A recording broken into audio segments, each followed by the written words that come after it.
The bell above the door of Book Nook jingled, a cheerful sound that usually made me smile. Today, though, it just made me jump. The rain outside was coming down in sheets, drumming a frantic rhythm against the windows, and the bookstore was practically empty. I'd been lost in the pages of a well-loved copy of Pride and Prejudice, dreaming, as I often did, of opening my own bookstore someday, one even cozier than this, if that was possible. My name is Maya, and I work at Book Nook, the best little bookstore in the town of Havenwood. I love everything about it. The scent of old paper and leather, the quiet rustle of turning pages, the way the sunlight streams in through the front windows. Well, usually streams in. Today, the sunlight was taking a break. I looked up from my book, expecting to see Mrs. Gable, our regular Tuesday afternoon customer, searching for her next historical romance. Instead, a man I'd never seen before stood just inside the door, shaking the water off a rather large black umbrella. He was older, probably in his 70s, with a neatly trimmed white beard and sharp, intelligent eyes behind wire-rimmed glasses. He looked, well, a bit stern, like a retired professor who graded really hard. He was holding a book in his left hand, a worn, dark red leather-bound volume that looked like it had seen better days. His right hand gripped the handle of a simple wooden cane. I put a bookmark in my novel, Mr. Darcy would have to wait, and stood up, smoothing down my apron. "Good afternoon," I said, trying to sound as welcoming as possible. "Can I help you find something?" He took a slow step forward, his cane tapping lightly on the wooden floor. "Perhaps," he said, his voice a low rumble. "I have a rather unusual request." Unusual? My mind immediately started spinning. Was he going to ask me to track down some incredibly rare out-of-print book? Did he want me to appraise the one he was holding? I took a closer look at it. It didn't have any title or markings. On the spine that I could see, "I need to return a book to the library," he continued, his gaze fixed on me. "It's across the street, you see." He gestured vaguely towards the window, where the rain was still pouring down. But with this deluge and my leg. He tapped his cane again. "It's proving rather difficult." I glanced out the window. The Havenwood Public Library was just across the street, a squat brick building with a green awning. Normally, it was a 2-minute walk, tops. But in this weather, it might as well be a mile. The wind was whipping the rain sideways, and the street was already starting to flood. "I understand," I said slowly, my brain working through the implications. He wanted me to go to the library for him. "I would be eternally grateful if you could return this for me," he said, holding out the library book. It was a plain blue hardcover, with a library sticker on the spine. I could just make out the title, Local History of Havenwood. It's quite overdue, I'm afraid, and rather important. My internal alarm bells started ringing, softly at first. This was odd. Why couldn't he just wait until the rain stopped, or call the library and explain the situation? "I'd be happy to help," I began, then hesitated. "But I'm the only one here right now. My coworker Sarah is on her lunch break. I can't really leave the store unattended." It was true. Mr. Henderson, the owner, was very particular about that rule. Someone always had to be minding the shop. The old man, Mr. Silas, I later learned was his name, he will be reoccurring, seemed to understand my hesitation. He gave a small, almost imperceptible nod. Of course. I wouldn't want to cause any trouble. He paused, then added, I could leave this with you, as collateral, I suppose. He held up his own leather-bound book. I promise to return before you close. I simply need to retrieve a few notes from the library book. They're quite essential. He emphasized the word promise in a way that made me think it was very important to him. I looked at the book he offered. It was clearly old, and the leather was cracked and faded in places. It looked valuable, or at least sentimental. My rational mind was still screaming at me, "Don't do it! Stranger danger! What if he doesn't come back? What if Mr. Henderson finds out?" But there was something in Mr. Silas's eyes, a kind of pleading, a hint of desperation, that made me waver. He didn't seem like a bad person, just an old man caught in a bad situation. And to be honest, a small part of me, the part that loved a good story, was intrigued. What were these essential notes? Why was this library book so important? Okay, I said, the words coming out before I could fully think them through. I'll do it, but please, be back before we close. We close at 6. A flicker of relief crossed his face. Thank you, he said, his voice softening. You have my word. I shall return before 6. Without fail. He handed me the library book and carefully placed his own book on the counter. Please take good care of it. It's precious to me. I will, I assured him, taking the library book. It felt surprisingly heavy. He gave me one last searching look, then turned and slowly made his way back out into the rain, leaning heavily on his cane. I watched him go, a knot of unease tightening in my stomach. I'd just agreed to do a favor, for a complete stranger, leaving a potentially valuable book in my care, and breaking Mr. Henderson's cardinal rule, all at the same time. What had I gotten myself into? The jingle of the bell was a loud noise to my ears as Mr. Silas left. The rain showed no signs of stopping. It was a promise. A promise in the rain, and now begins the wait. The library book felt heavy and cold in my hands. I grabbed my own bright yellow raincoat, a cheerful contrast to the gloomy day, and took a deep breath. Okay, Maya, I muttered to myself. Just a quick trip across the street, in and out.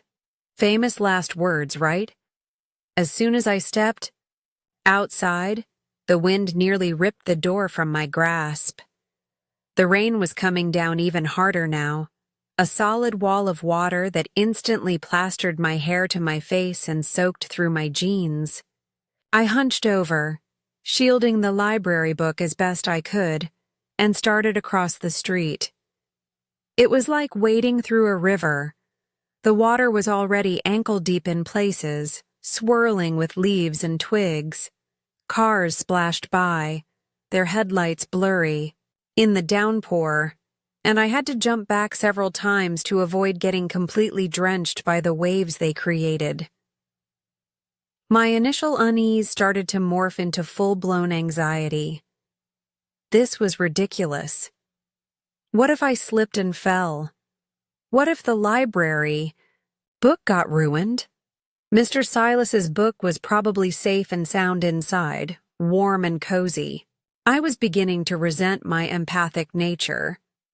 My mind, never one to stay quiet for long, started playing out the worst-case scenarios. Scenario 1. Mr. Silas was a con artist, and his precious book was worthless. He'd use my absence to rob the store. Scenario 2. Mr. Henderson would somehow find out I'd left the store unattended and fire me on the spot. Scenario 3. I'd get back to the bookstore, soaked and miserable, and Mr. Silas would simply never show up, leaving me with his mysterious book and a whole lot of explaining to do. I reached the library steps, gasping for breath and shivering. The green awning offered a small amount of shelter, and I paused there for a moment, trying to compose myself. The library was quiet, as libraries usually are, and the warm golden light spilling out from the windows was inviting.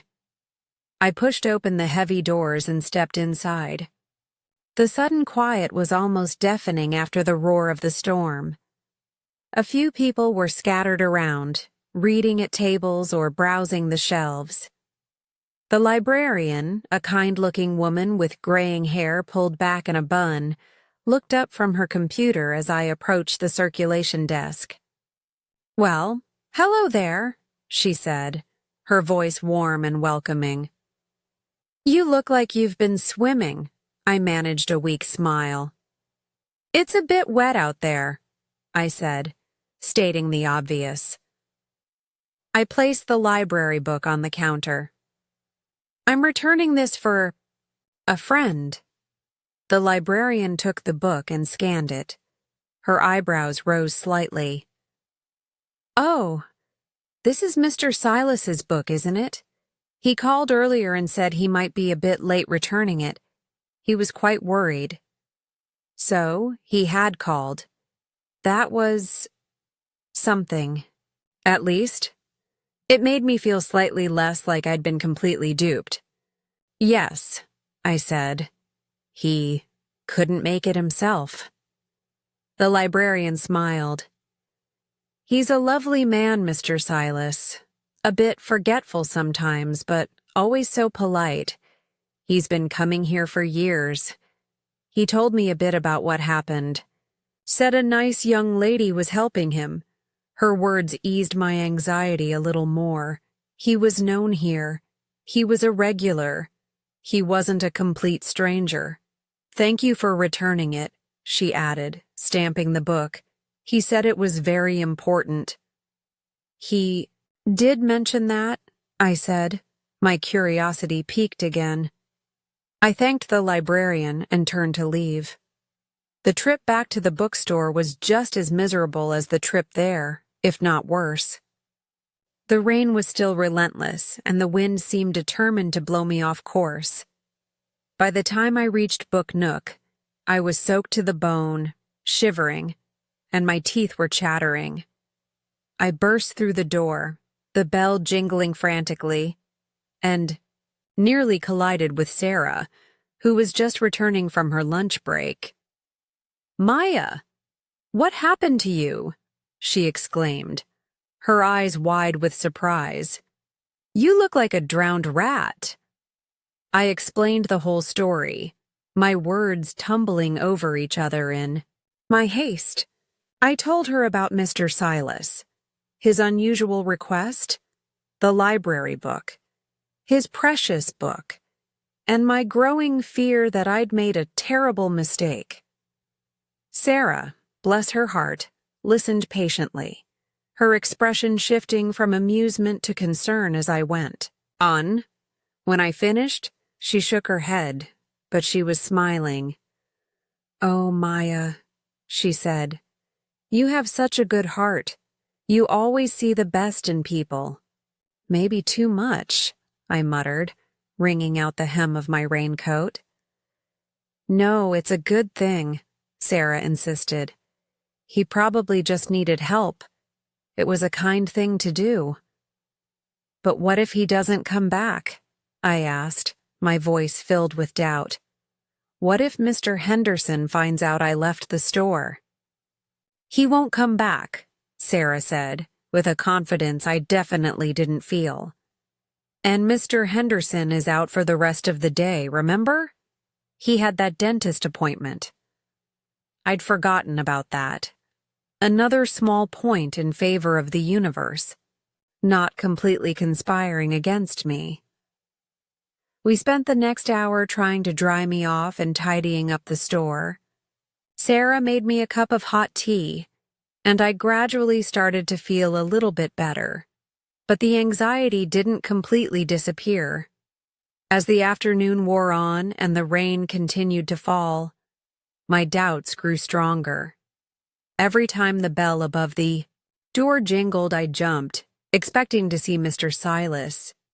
But it was always just another customer, browsing the shelves or asking for recommendations. 5 o'clock came and went, then 5:30. The bookstore was almost empty now, the only sound the steady drumming of the rain on the roof. I started to feel a growing sense of dread. I looked at Mr. Silas's book, still sitting on the counter where he'd left it. It seemed to mock me with its silence. I picked it up, running my fingers over the worn leather. It felt strangely comforting, but comfort wouldn't pay the bills if Mr. Henderson fired me, or if Mr. Silas never returned, and I was stuck with a book I didn't own and couldn't explain. The clock ticked closer to 6, closing time, and still no Mr. Silas. 6 o'clock, closing time.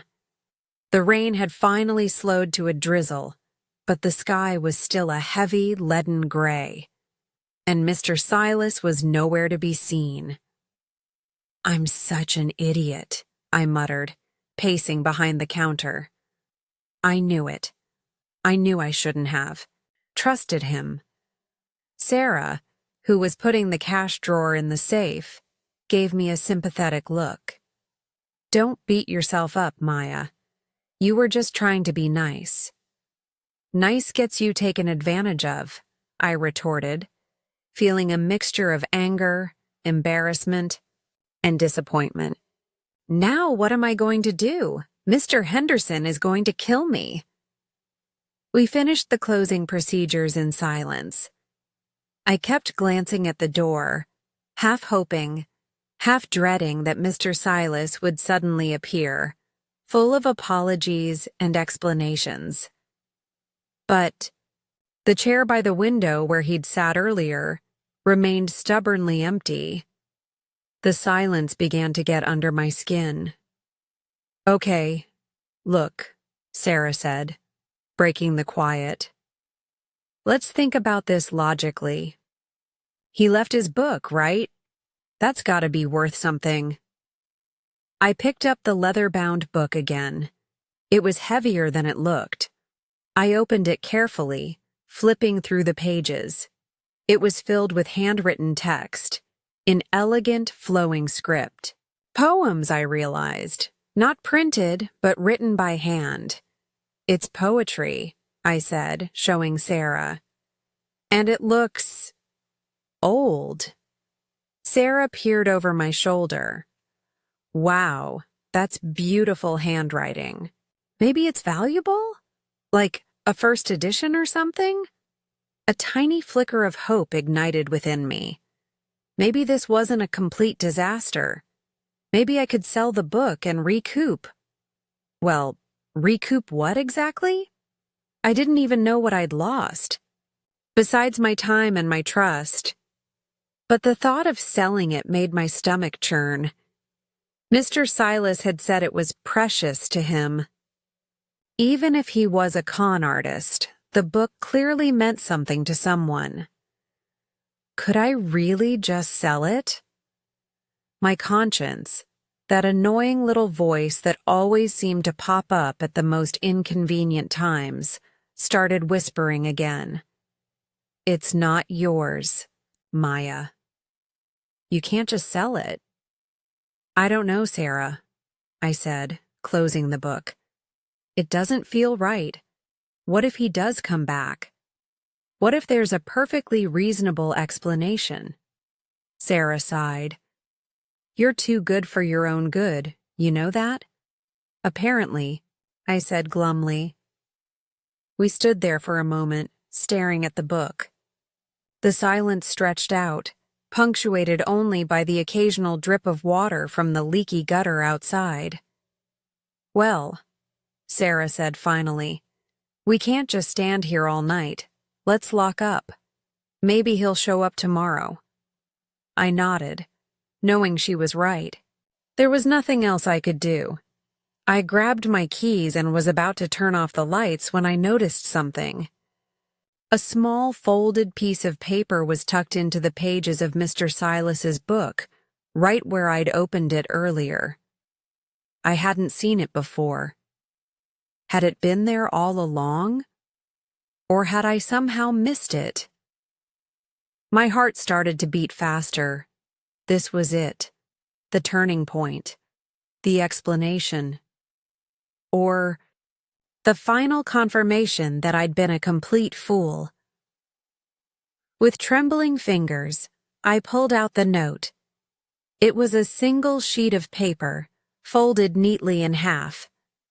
The same elegant handwriting that filled the book was on the outside, addressed simply, "To the kind young lady at Book Nook."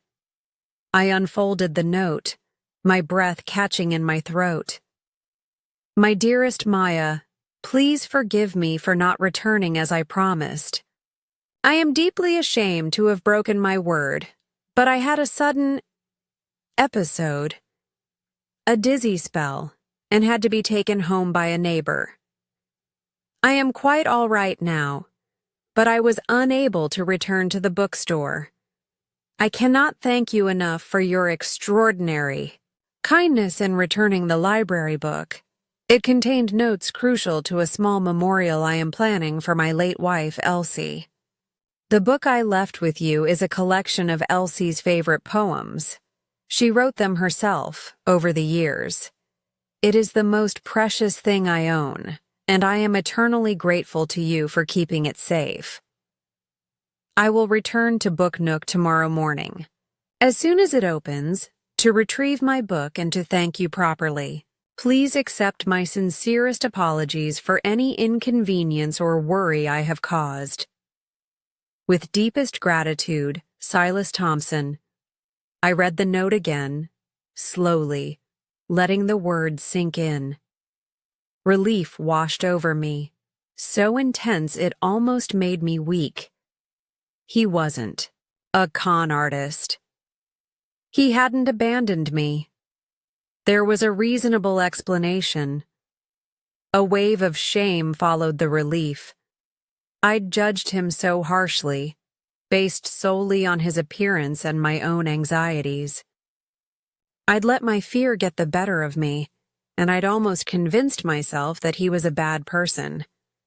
"He's okay," I said to Sarah, my voice trembling slightly.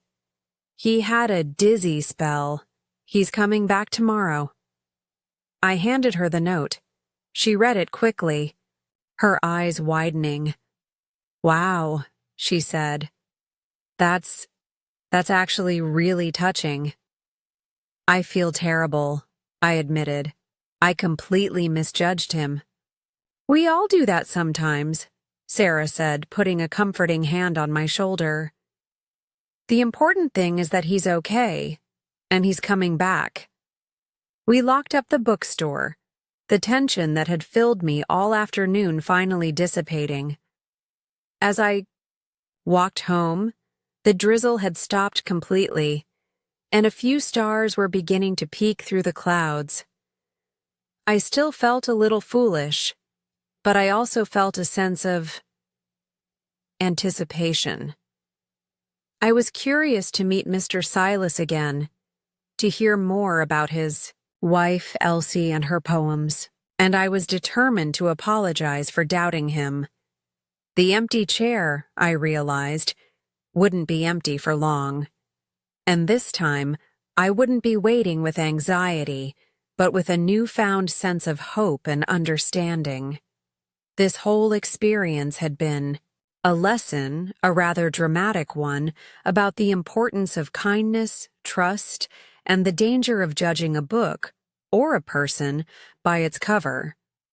and that was better than the ending to any novel. I arrived at Book Nook early the next morning, even before Sarah. I wanted to be there when Mr. Silas arrived. I'd spent a restless night, replaying the events of the previous day and feeling increasingly guilty about my initial suspicions. I needed to apologize, to make things right. I unlocked the door, switched on the lights, and placed Mr. Silas's book on the counter, prominently displayed. The bookstore felt different this morning, filled with a quiet anticipation. The sun was shining, streaming through the front windows, a stark contrast to yesterday's gloom. It felt like a new beginning. I busied myself with the usual morning routine, dusting shelves, arranging displays, brewing a pot of coffee. But my mind was elsewhere. I kept glancing at the door, listening for the familiar jingle of the bell. Finally, around 9:30, it happened. The bell chimed, and there he was. Mr. Silas. He looked much better than he had yesterday, his color higher, his eyes brighter. He was still leaning on his cane, but he seemed steadier on his feet. "Mr. Silas," I said, hurrying over to him. "I'm so glad you're here. I'm so sorry about yesterday. I completely misjudged you, and I feel terrible." The book itself is a history of Havenwood, and it contains details about the park where we first met, many years ago. I wanted to include those details in the service. He smiled, a genuine warm smile that crinkled the corners of his eyes. "No apology necessary, my dear. I understand completely. It was a rather unusual request, and I should have explained myself better." "But I shouldn't have assumed the worst," I insisted. "I read your note. I'm so sorry about your wife, Elsie." His smile softened, tinged with a hint of sadness. "Thank you. She was a wonderful woman, a poet at heart." He gestured towards the book on the counter. Those were her words, her life. I carefully handed him the book, and he took it, his fingers tracing the worn leather with reverence. "Thank you for taking such good care of it," he said, his voice thick with emotion.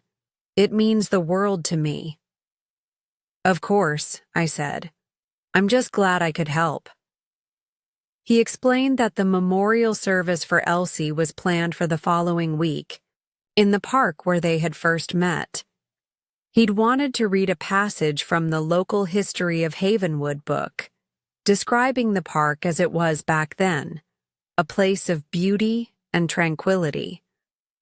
"It was where our story began," he said, his eyes misting over, and I wanted to honor that. We talked for a while longer, and I learned more about Elsie. She'd been a teacher, like Mr. Silas, and she'd loved books almost as much as he did. They'd spent countless hours in libraries and bookstores, searching for hidden treasures.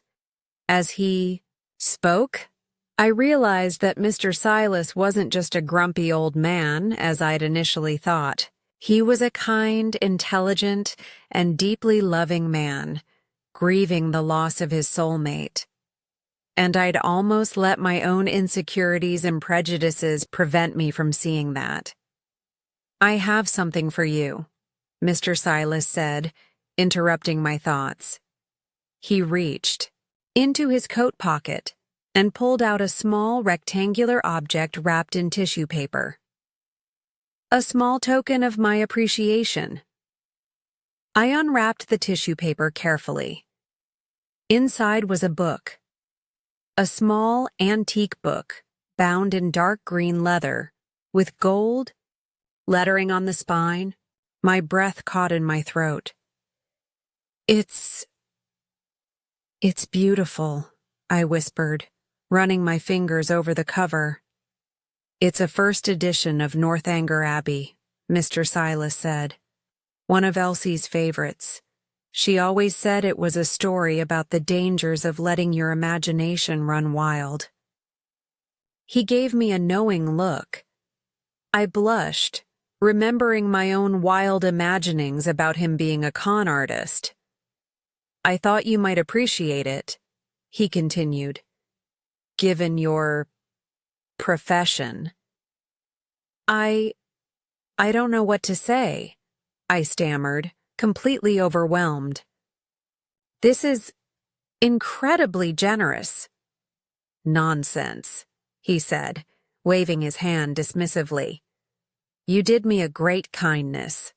And besides," he added with a twinkle in his eye, "Elsie would have wanted you to have it.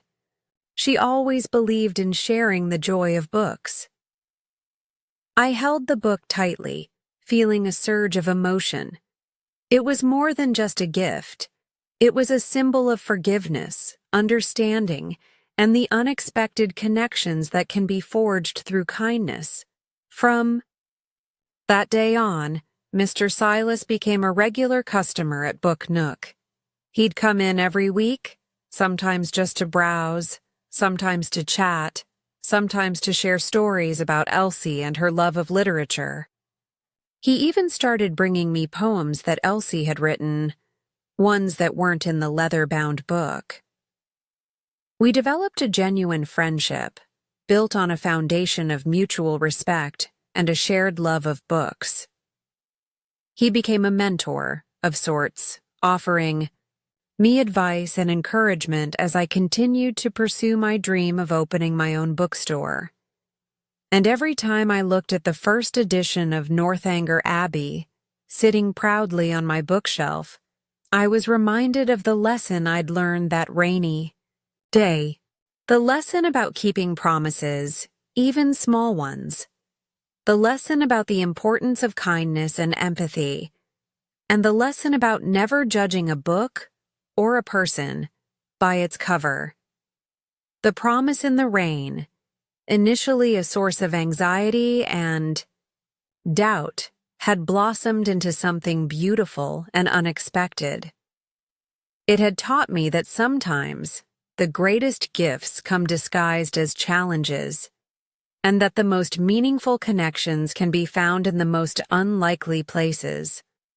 And that, I realized, was a story worth more than any words could ever express. My dream of owning a bookstore felt closer than ever.